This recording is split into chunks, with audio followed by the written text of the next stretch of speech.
Hi, my name's Lou, and I'm the guy behind Fine Tuning. I'm Enzo from the Game Shelf. And we're going to talk to you about the top 10 video game songs of all time. Now, I'd like to point out that these are not in a particular order. It was too hard for us to agree on which one's number one, and there's a bunch that we didn't even get to mention, but we're going to try and give you brief reasons why we think these are the top songs. So the first one we're going to talk to you guys about is Live and Learn by Crush 40 from Sonic Adventure 2, possibly one of my favorite games of all time. And I know Lawrence feels the same.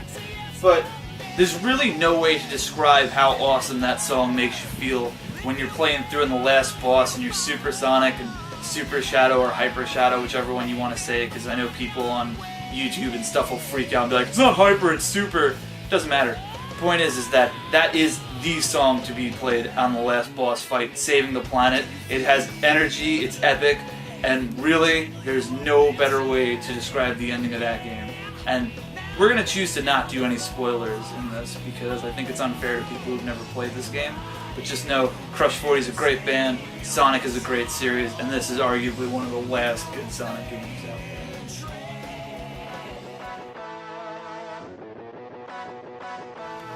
there. Next up, we have a song from possibly one of my favorite games of all time, Mega Man X. The theme would be Storm Eagle's theme, which for a lot of people was usually the first or second boss that they hit. The first time I played it was the first, but it depends. It's just a song that perfectly captures flight. You wouldn't think something as what's the opposite of concrete? Jello.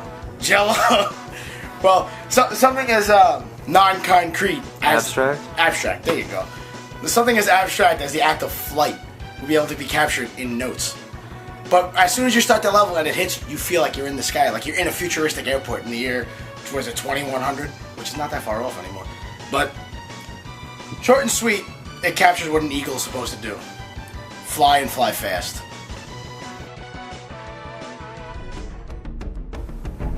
Next up, we have the main theme from Halo, which was also used as the theme for the last level, which made it a little more impactful than it did in the beginning of the game.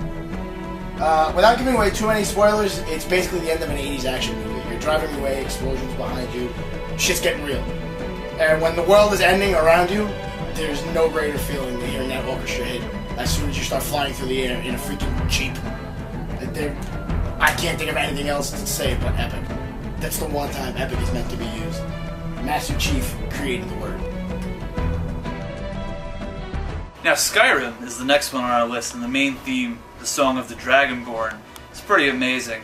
I mean, first of all, the game came out on November 11th, 2011, so you knew if the planets would align and create a great game. But Bethesda is known for two things. One, releasing games with a lot of bugs in them, and two, creating masterpieces with bugs in them. So, I have to say that Skyrim was another amazing addition to the Elder Scrolls saga. There's 5 games now. You should play every one of them. I haven't played the first 2, but play all of them. And then tell me about it and what you think. And then in the comments section. And then remove the arrow from your knee. Yeah.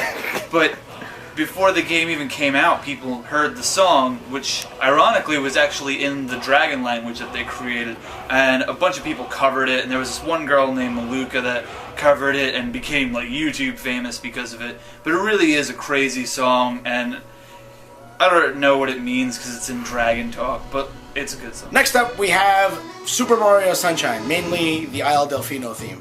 Unfortunately, I don't have a copy of the game right now, so we can't have it up and running on the big screen, but it's one of the first songs you hear, if not the first.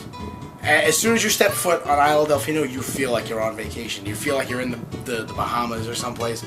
It's very simple, just 2 ukuleles and maybe a little bongo. The song warms you. I've never had a song evoke a physical feeling before. The song actually makes you feel like you're in the sun. While, it may have been a little hard to choose because you have 30 years of Mario games. And while every last song in Mario is amazing, I think that might have been the most, like I said, evoking song of them all. Mario Sunshine. Close second is the song from Luigi's Mansion. Fair enough. Now, I'm a lot of things. I'm a grad student, musician, I'm a man. But there's one thing that I knew I was always born to be. The very best. Like no one ever was. in all seriousness, Pokemon, every song is beautiful, and this isn't Ash Ketchum's hat, but every song in that game is amazing. It pulls you in.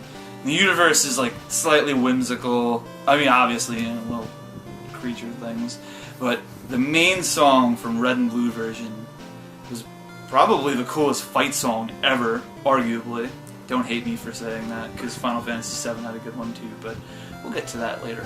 But it's just the intro, it looks like an arcade game, you got two little Pokemon fighting each other, and it's awesome, you know, and it's made its way into almost every game in the series. And it was even in the anime, come on. The anime started the exact same way as the first game. Exactly, it was great. Great. Play Pokemon. Just play Pokemon. Fight me, come at me.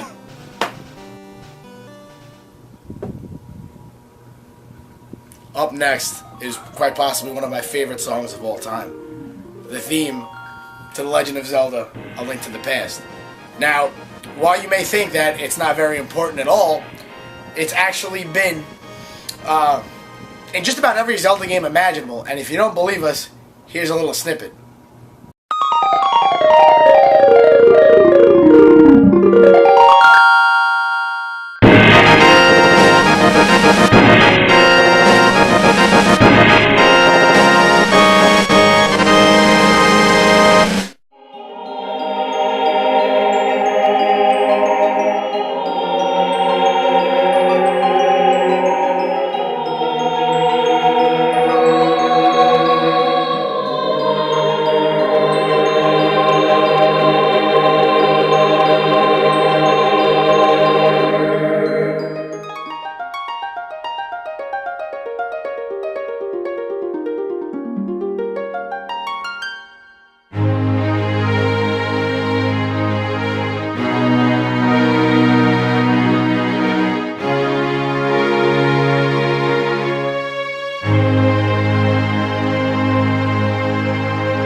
I was telling the truth, did you?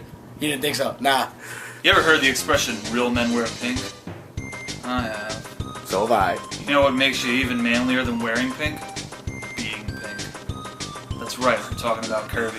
The little ball thing that they never really explained that absorbs people's powers and stuff. Kirby music has always been whimsical. I mean, Nintendo's music on the whole, I think we can agree, is on the whimsical side of things, but the Gourmet Race song from Kirby has not only been in almost every Kirby game, but it's just an awesome song. I mean, people have done this.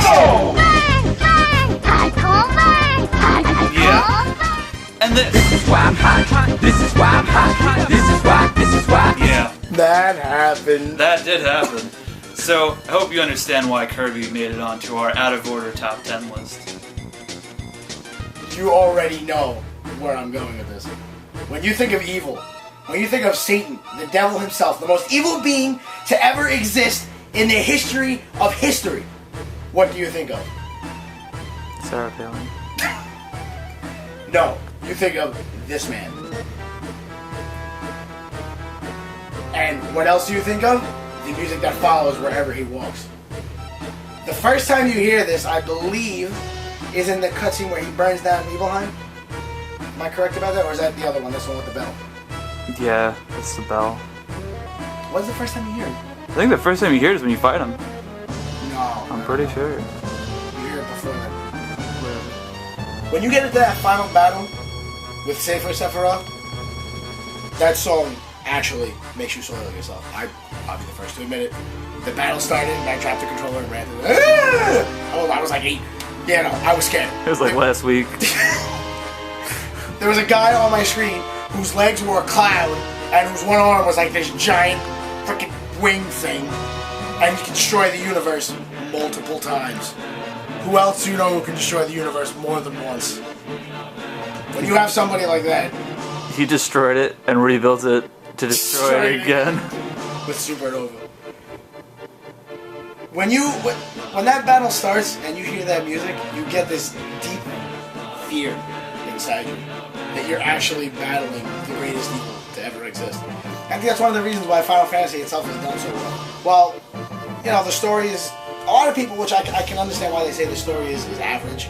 And it's your basic, you know, JRPG fare. I'm a guy all by myself. I'm going to get a ragtag group of people and save the world. Yeah, it is, but I think the writing was probably higher than any other RPG. And like we're talking about now, stuff like One Winged Angel is what made the game really soar. Evil personified.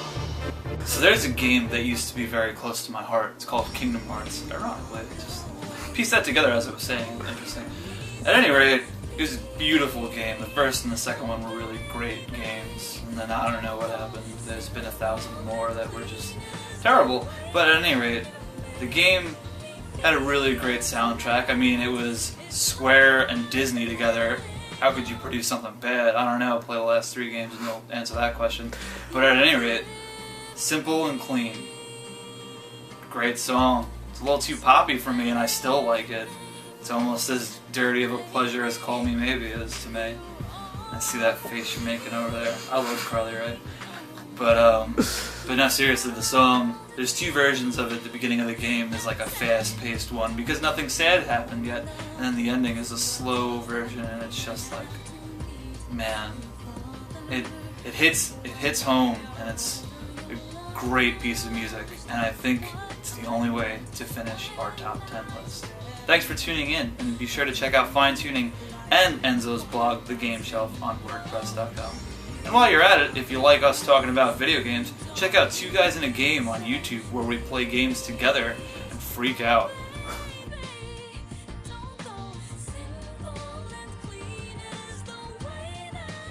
The theme of Laura from Silent Hill 2. The theme to Star Fox. The theme to Metal Gear Solid 2. Yoshi's Island. The theme to LA Noire. That weird fight song from Devil May Cry.